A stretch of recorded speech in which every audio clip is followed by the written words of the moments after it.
Planning.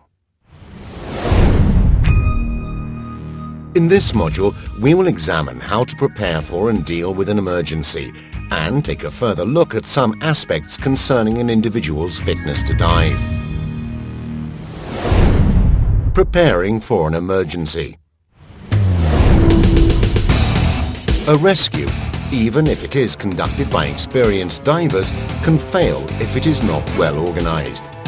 Organizing and planning in advance are the basis for a safe and successful rescue operation.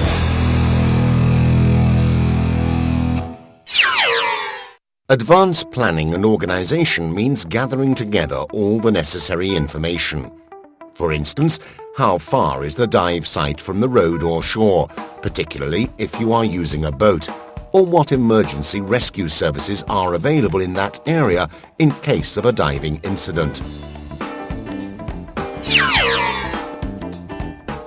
Check the sea and weather forecasts and find out if the area is affected by currents or tides. Check that the diver's preparation, physical condition and equipment are suitable for the dive being planned.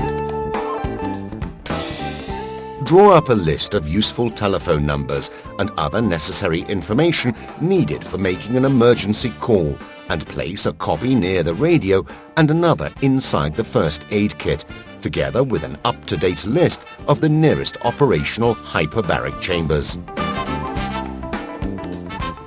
However, knowing who to call is not enough. You also need to be organized to do so. So find out where the nearest public telephones are, even if you have a mobile cell phone, because it might not be possible to receive a signal in that particular area. Before every dive, you must make sure there is a valid telephone card in the first aid kit and that the cell phone is fully charged. The person staying on the surface must have immediate access to the cell phone and know how to use it. On a boat, the main means of communication is the onboard radio. Check that the radio is set to channel 16, the appointed channel for emergencies. Check that the oxygen equipment is complete and working.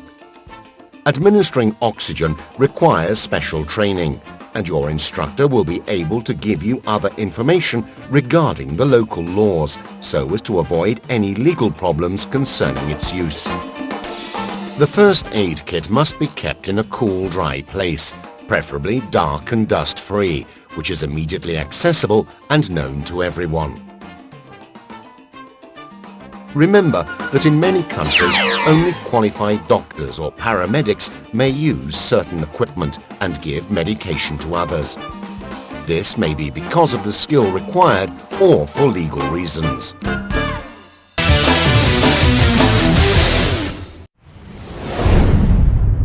Dealing with an emergency. The notions learned up to now must be coordinated to achieve the final objective, which is to bring a diver in difficulty out of the water so as to ensure that they are given complete assistance as quickly as possible and without putting the rescuers at risk.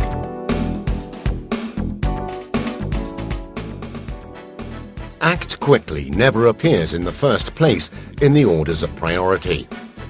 Instead, assessing the situation and the means available and the assignment of the tasks of the various phases of the rescue is of fundamental importance to the successful outcome of any rescue operation.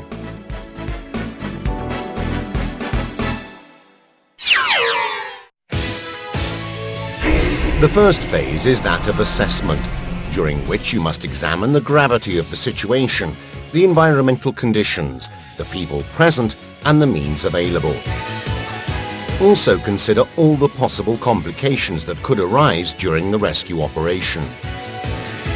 Remember that it is not possible to put into action a standardized plan, but only one that best suits that particular situation.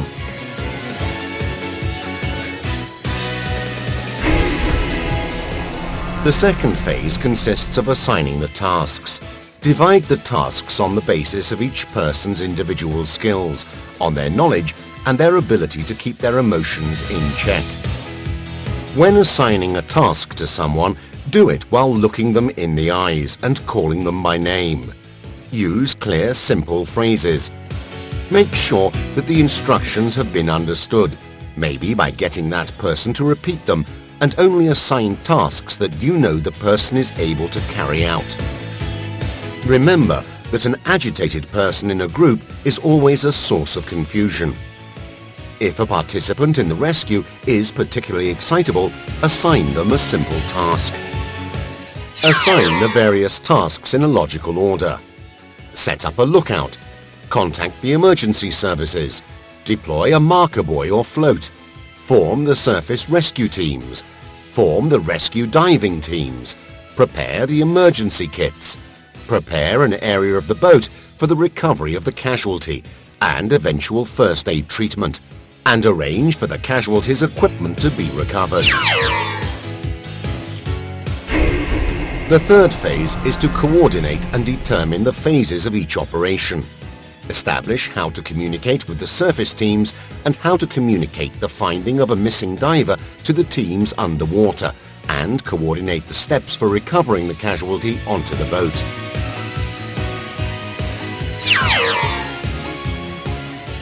The fourth phase is the operative stage in the water and includes the search and approaching and transporting the casualty. This phase directly involves the rescue teams. In this phase, the coordinator's task is to maintain continuous control and oversee the entire operation so as to anticipate any problems that may possibly arise and help recover the casualty if necessary. The best way to do this is to remain on board or on the shore. The fifth phase, recovering the casualty from the water, can be very physically demanding. The coordinator's task is to maintain order and calm. Actions done in haste can cause serious injuries to the casualties or rescuers.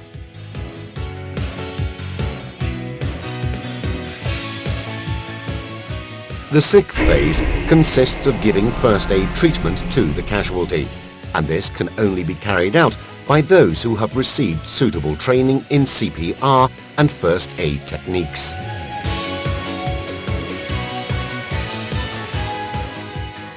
The final phase, the seventh, is the eventual evacuation of the casualties by the emergency rescue services.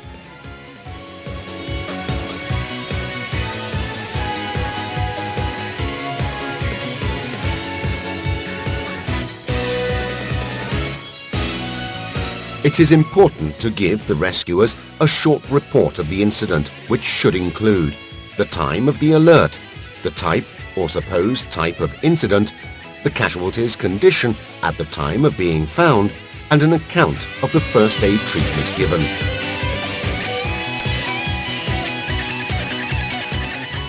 Let's summarize the coordinator's complete sequence of actions.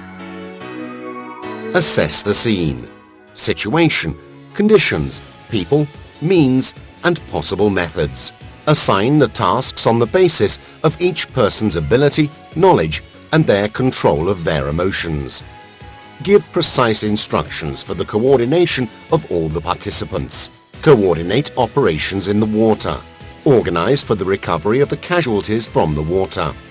Supervise first aid treatment for the casualties. Arrange for the eventual evacuation of the casualties or their transport to a medical center.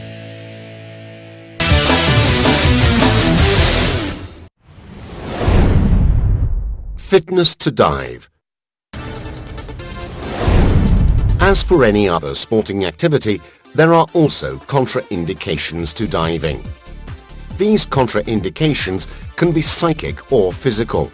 They can be classified as absolute, temporary, and relative. Absolute contraindications are those that completely exclude the person from the possibility of diving. To be certain of your fitness to dive, it is necessary to have a medical checkup every year with a specialist in diving medicine. A specialist in diving medicine should always be consulted whenever any illness occurs, because it may be incompatible, even temporarily, with diving. If a temporary abstention from diving has been prescribed, you should only begin diving again after the doctor has certified that you have recovered completely. For female divers, a temporary contraindication to diving could also be menstruation. In reality, the menstrual cycle is not a contraindication, but the two syndromes related to it, premenstrual tension and dysmenorrhea, could cause such problems as a decrease in concentration, mood changes with an increase of anxiety, weakness or intense pelvic pains.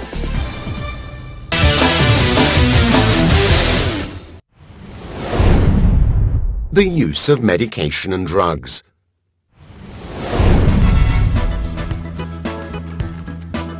No medication should be taken before diving without first consulting a specialist in diving medicine. In fact, even if tolerated on the surface, while diving underwater, the medication could trigger off dangerous and unexpected side effects. The worst thing is when a diver takes medication to alleviate an ailment that would normally prevent that person from diving. This is because the beneficial effect of the medication could wear off during the dive, causing problems to arise. An example of this is the decongestant sprays used to relieve cold symptoms or sinusitis. If the beneficial effect of the medication wears off during the dive, the air in the cavities that is subject to pressure can remain trapped inside, causing a pressure imbalance and, consequently, dizziness. Some medication can even cause drowsiness or a slowing down of the body's reactions. A valid rule to follow is the comparison to driving. If the instructions of the medication state that you are advised not to drive after taking the medication, it is also not advisable to dive. The effects of drugs can easily lead to an incident occurring and not only put the user's life at risk but also that of other divers. Drugs and diving don't mix.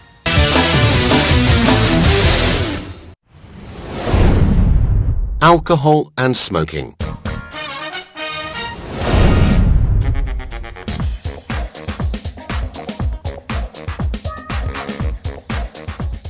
Obviously, alcohol and smoking are also harmful. Smoking reduces the respiratory capacity and strains the heart. Smoking before a dive is a serious mistake. Smoking irritates the airways, which causes a greater resistance to the passage of air and could lead to difficulty in equalizing. It also compromises the transport of oxygen to the blood. Drinking alcohol before a dive causes immediate risks for the diver. A reduction in the ability to reason and coordinate movements, alteration to the frequency of the heartbeat, an increase in diuresis, and therefore a greater risk of dehydration, and cutaneous vasodilation with rapid dispersion of heat, and consequently a greater risk of hypothermia. Alcohol must not be consumed even after a dive, because its effects could mask the early symptoms of decompression illness. In the next module, we will see how rescuers can keep fit so they are able to deal with an eventual emergency in the best possible way. See you soon.